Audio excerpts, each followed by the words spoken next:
Oi, turma, tudo bem? Vamos fazer alguns exercícios? Bom, então a gente vai começar com esse daqui.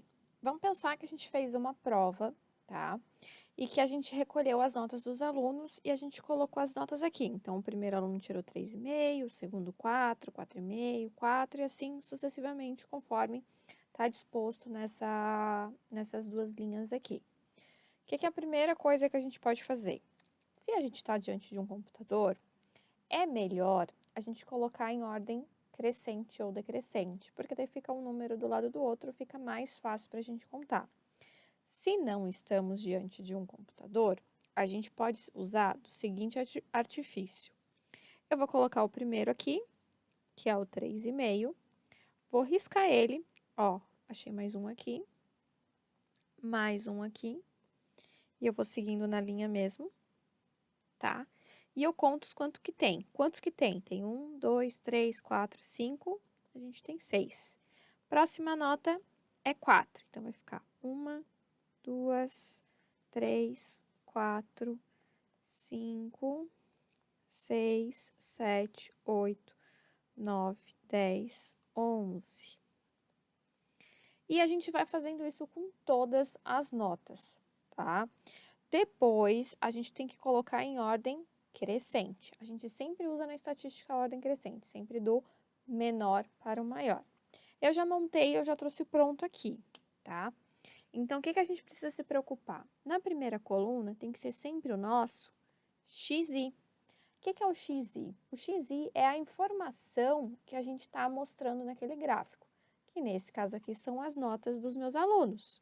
Por isso que eu escrevi nota e não XI, tá bom? Já na segunda coluna, eu tenho que colocar quantos alunos tiraram a nota do item que está na coluna anterior, ou seja, a nota. Já no FR aqui, eu estou colocando a frequência relativa, então, tanto em decimal quanto em porcentagem. Então, presta atenção aqui comigo. 2,5. Bom, 2,5 a gente teve 2 alunos e eu tive um total de 30 notas. Então, a gente vai calcular quanto que dá 2 dividido para 30. Dá 0,07, que é esse 0,07 aqui da frequência relativa, tá? Esse número decimal é quanto? Ah, ele é 7%, tá bom? Ops. A mesma coisa a gente vai fazer com todas as outras notas, a gente vai contando e vai colocando aqui a quantidade. Vou dividir o 4 por 30, ele vai dar 0,13, vou dividir o 6 por 30, vai dar 0,20. O 11 por 30 vai dar 0,37, o 4 dividido por 30 vai dar 0,13 e o 3 por 30, desculpa, que vai dar, né, o 1. O que a gente tem que ficar atento quando a gente vai fazer esses gráficos? Alguns não vão conseguir chegar aqui embaixo em 100%, por causa da quantidade de casas após a vírgula. Então, a gente pode entender que sempre que a gente chegar em 0,99 ou 99%, tá tudo bem, é super aceito esse tipo de gráfico, tá? Fora disso, a gente tem que fugir. Então, assim, até 99,99% tá maravilhoso, tá tudo bonitinho, tá tudo redondinho. Se não, vocês têm que voltar nas aulas de matemática aplicada, procurar as regras de técnica de arredondamento para conseguir ficar arredondando, tá? Mas chegou em 99%, tá super suficiente. Outro exemplo que eu trouxe aqui, ó. Então, vamos supor que agora as notas dos meus alunos foram essas duas linhas aqui, tá? Primeira coisa que eu preciso fazer é identificar a menor nota, que é esse aqui, que é o 2,1, e a maior nota, que é o 9,5. Aí, a gente pode pensar em algumas situações. Por exemplo, eu posso começar de fazer da nota 1 e chegar lá no final na nota 10, tá? Porque a gente está pensando que as notas da escola são nesse intervalo. Só que como a menor nota que os alunos tiraram ali foi esse 2, eu acho melhor que a gente comece do 2. E daí não sou eu, Jéssica, particularmente, que estou achando isso. É parte da estatística mesmo que já indica para a gente começar do 2, já que nenhum aluno tirou 1. Então, a gente pode pensar no seguinte, se eu tenho do 2 até o 10, significa que eu tenho uma amplitude de 8, né? E daí, esse 8, eu vou ter que dividir pela quantidade de classes que eu quero. Se o ideal é a gente usar 5 classes, porque eu tenho 30 alunos, e daí raiz de 30 vai dar 5, alguma coisa, 5,4 aproximadamente, então eu teria que fazer 8 dividido para 5, que dá 1,6. Então, a primeira classe teria que ser do 2 até 3,6. E aí vai ficar muito número com vírgula, e se a gente olhar, os alunos tiraram ou 2 ou 2,5.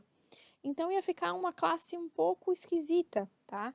Então, a gente pode, assim, optar por fazer 4 classes, porque daí cada classe vai aumentar de 2 em 2. Por isso que daqui do 2 eu estou indo para o 4, e daí do 4 indo para o 6, do 6 para o 8 e do 8 para o 10, tá? Então, entre o 2 e o 4, o que significa essa classe aqui? Significa que eu tenho o 2 fechado e o 4 aberto. Ou seja, aqui vão ser colocados nessa classe todos os alunos que tiraram 2, 2,1, 2,2 e assim sucessivamente até o 3,9. Quem pontualmente tirou 4 vai ser colocado nessa classe aqui, que é o que significa essa barra aqui. Então, tanto pode estar escrito assim, como está escrito assim. Fica a critério mesmo de quem está montando esta tabela. E aí, a gente vai fazendo a contagem, como a gente mostrou ali no outro exemplo, no outro exercício. E por que a gente vai riscando? Só para a gente não contar 2 vezes o mesmo exemplo. A frequência relativa aqui já está indicando em porcentagem. E como que a gente faz essa porcentagem?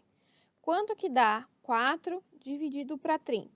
Bom, 4 dividido para 30 dá 0,13. Aí eu pego esse 0,13 e multiplico por 100, é onde eu vou chegar em 13%. Depois eu vou pegar o 12, vou dividir por 30, ele vai dar 0,4. Multiplico por 100, 40%, tá? Então, é só isso que a gente faz. No FI aqui, a gente está fazendo a frequência acumulada crescente, tá? Aqui vocês vão ver que é o FAD em muitos lugares, tá? Frequência acumulada crescente. O que a gente faz? Na primeira classe, eu repito esse número. Já nessa segunda classe aqui, eu tenho que fazer quanto que dá 4 mais 12? Bom, 4 mais 12 dá 16, é daí que apareceu esse 16. Quanto que dá 16 mais 11? Dá 27, é ali que apareceu o 27, tá? Quanto que dá 27 mais 3? Dá esse 30 que está aparecendo aqui. E aí, a gente consegue fazer a frequência relativa também acumulada, que é o que está aqui. Então, o primeiro é 13%. Aí, eu posso fazer 16 dividido por 30, que vai dar o 53%. Posso fazer o 27 dividido por 30, que é onde vai dar o 90%. E o 30 dividido por 30, que vai dar o 100%. Tá bom? Essa videoaula era para a gente só resolver esses exercícios mesmo. Agora, lá no AVA tem alguns exercícios para vocês tentarem fazer. Qualquer coisa, vão lá no Tira Dúvida e nós vamos conversando. Abraços, até mais!